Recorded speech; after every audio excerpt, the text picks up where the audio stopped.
సచిన్ టెండూల్కర్, విరాట్ కోహ్లీ, రోహిత్ శర్మ వీళ్ళందర్నీ మనం దిగ్గజాలు అంటాం.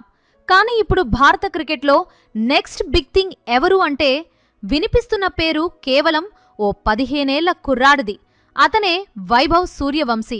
వైభవ్ క్రీజులోకి వస్తే బౌలర్ ఎవరన్నది చూడడు, బాల్ స్పీడ్ ఏంటన్నది పట్టించుకోడు. కేవలం బాదడమే లక్ష్యంగా పెట్టుకుంటాడు. కేవలం 12 ఏళ్ల వయసులోనే రంజీల్లో ఎంట్రీ ఇచ్చి క్రికెట్ ప్రపంచాన్ని ఆశ్చర్యపరిచిన ఆ బీహార్ బుల్లోడు ఇప్పుడు నేరుగా ఇండియా ఏ టీంలోకి ఎంట్రీ ఇచ్చాడు.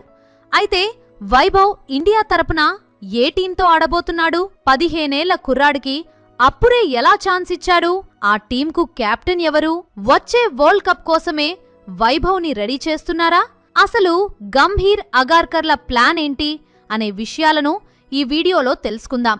మీలో వైభవ్ సూర్యవంశీ బ్యాటింగ్ అంటే ఎంతమందికిష్టమో కామెంట్ చేసి వీడియోని చివరి వరకు చూడండి. బీసీసీఐ తాజాగా శ్రీలంకలో జరగనున్న వన్డే ట్రై సిరీస్ కోసం 15 మంది సభ్యులతో కూడిన ఇండియా ఏ జట్టును ప్రకటించింది. ఒకసారి ఆ టీంను చూసినట్లయితే తిలక్ వర్మ, ప్రియాంష్ ఆర్య, వైభవ్ సూర్యవంశీ, రియాన్ పరాగ్, ఆయుష్ బదోని, నిశాంత్ సింధు, హర్ష్ దూబే, సూర్యాంశ్ షెడ్గే, ప్రభ్ సిమ్రాన్ సింగ్, కుమార్ కుషాగ్రా, విప్రజ్ నిగమ్, యష్ ఠాకూర్, యుద్వీర్ సింగ్, అన్షుల్ కాంబోజ్, అర్షద్ ఖాన్లు టీంలో చోటు దక్కించుకున్నారు. ఈ టీంకు కెప్టెన్గా హైదరాబాద్ కుర్రాడు తిలక్ వర్మను నియమించారు. తిలక్ వర్మ గతంలో కూడా ఇండియా ఏ జట్టును విజయవంతంగా నడిపించిన అనుభవం కలిగి ఉన్నాడు. అందుకే సెలెక్టర్లు మరోసారి అతనిపై నమ్మకం ఉంచారు. ఇక ఈ జట్టుకు వైస్ కెప్టెన్గా రాజస్థాన్ రాయల్స్ కెప్టెన్ రియాన్ పరాగ్ను ఎంపిక చేయడం గమనార్హం.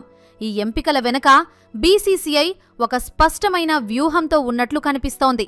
ముఖ్యంగా ఐపీఎల్ 2026 సీజన్లో అద్భుతంగా రాణించిన యువ ఆటగాళ్లకు ప్రాధాన్యతనిచ్చారు. ఈ ట్రై సిరీస్లో భారత్ తనతో పాటు శ్రీలంక ఏ మరియు ఆఫ్ఘనిస్తాన్ ఏ జట్లతో తలపడనుంది. ఇక ఈ జట్టులో అందరి దృష్టిని ఆకర్షిస్తున్న పేరు వైభవ్ సూర్యవంశీ. బీహార్కు చెందిన ఈ 15 ఏళ్ల లెఫ్ట్ హ్యాండ్ బ్యాటర్ ఐపీఎల్ 2026లో తన బ్యాటింగ్తో విధ్వంసం సృష్టించాడు.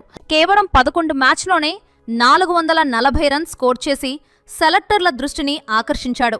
అతని బ్యాటింగ్ శైలి ఎంత దూకుడుగా ఉంటుందంటే ఐపీఎల్లో అతని స్ట్రైక్ రేట్ దాదాపు 236.56గా నమోదైంది. కేవలం ఒకే సీజన్లో 40 సిక్సర్లు బాదడం అంటే ఈ కుర్రాడిలో ఎంత సత్తా ఉందో మనం అర్థం చేసుకోవచ్చు. గతంలో అండర్-19 ప్రపంచకప్లో ఇంగ్లాండ్పై ఫైనల్లో 175 పరుగులు చేసి భారత్ను ఛాంపియన్గా నిలబెట్టిన ఘనత కూడా వైభవ్కు ఉంది.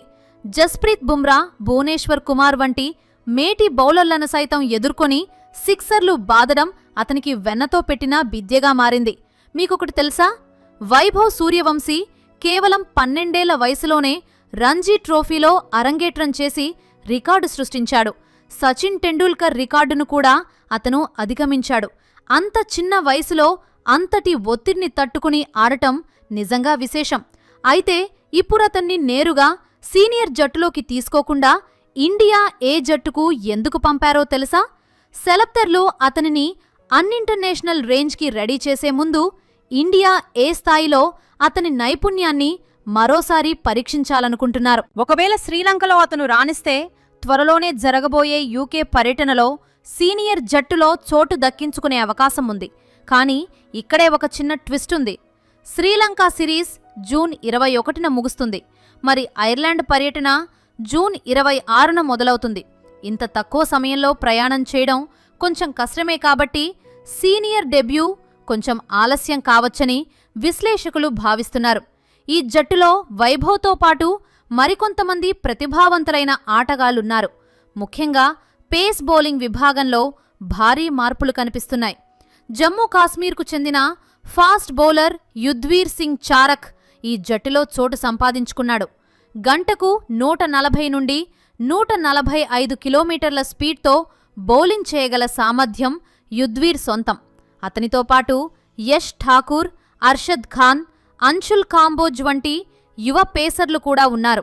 ఈ పేసర్లందరూ ఐపీఎల్లో మరియు దేశవాళీ క్రికెట్లో స్థిరంగా రాణిస్తున్నవారే.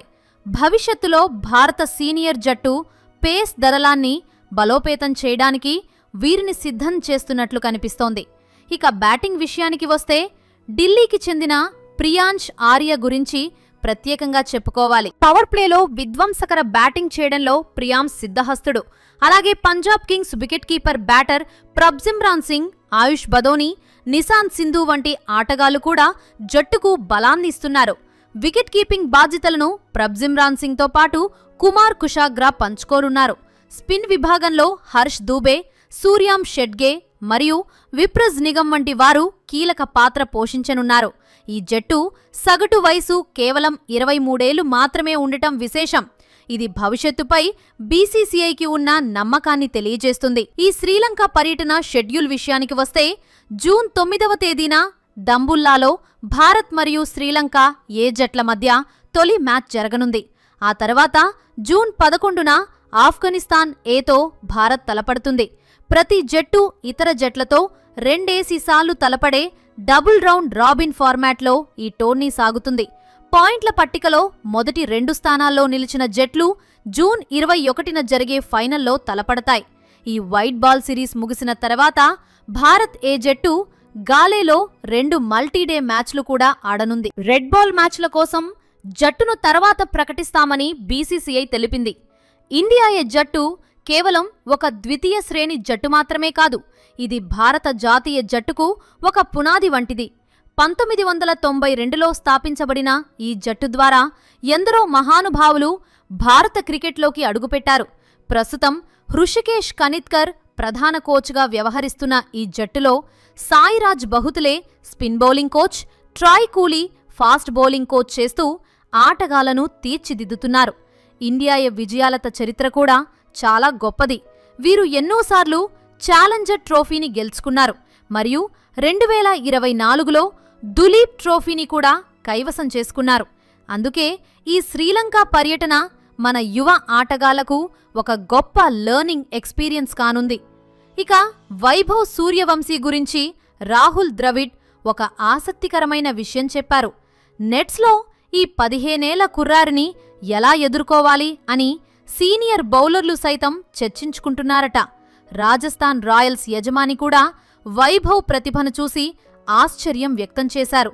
రవీంద్ర జడేజా అయితే వైభవ్ను కొత్త రాక్ స్టార్ అని అభివర్ణించారు. ఇలాంటి ప్రశంసలు ఒక పక్క ఉత్సాహాన్ని ఇస్తే మరోపక్క బాధ్యతను కూడా పెంచుతాయి.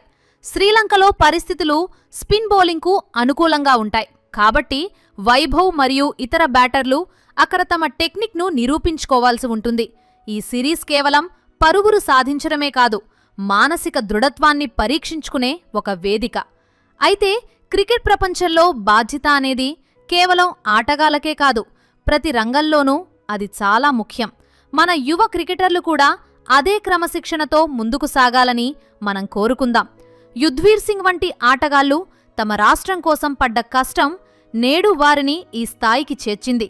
హైదరాబాద్ నుండి జమ్మూ కాశ్మీర్ వరకు సాగిన అతని ప్రయాణం ఎంతో మందికి స్ఫూర్తిదాయకం. ఈ టోర్నమెంట్లో ఆఫ్ఘనిస్తాన్ ఏ జట్టును తక్కువ అంచనా వేయలేం. వారు కూడా ఇటీవల కాలంలో అద్భుతమైన క్రికెట్ ఆడుతున్నారు. శ్రీలంక తమ సొంత గడ్డపై ఎప్పుడూ ప్రమాదకరమైన జట్టే. కాబట్టి తిలక్ వర్మ సారథ్యంలోని భారత జట్టు చాలా అప్రమత్తంగా ఉండాలి. రియాన్ పరాగ్ వైస్ కెప్టెన్గా తన ఐపీఎల్ నాయకత్వ అనుభవాన్ని ఇక్కడ ఉపయోగించాల్సి ఉంటుంది. ఆయుష్ బుంది, ఆయుష్ బదోని, నిశాంత్ సింధు వంటి ఆల్రౌండర్లు జట్టు సమతుల్యతలో కీలక పాత్ర పోషిస్తారు. ముఖ్యంగా దంబుల్లా పిచ్లు మధ్యాహ్నం సమయంలో నెమ్మదిస్తాయి కాబట్టి స్పిన్నర్ల పాత్ర చాలా కీలకం కానుంది.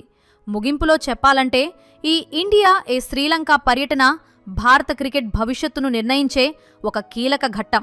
వైభవ్ సూర్యవంశీ అనే ఒక అద్భుత ప్రతిభావంతుణ్ణి మనం ప్రపంచానికి పరిచయం చేయబోతున్నాం.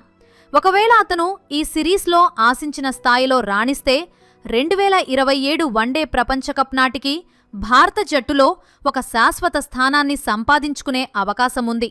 తిలక్ వర్మ నాయకత్వంలో ఈ యువ భారత్ శ్రీలంకలో జయకేతనం ఎగురవేస్తుందని ఆశిద్దాం.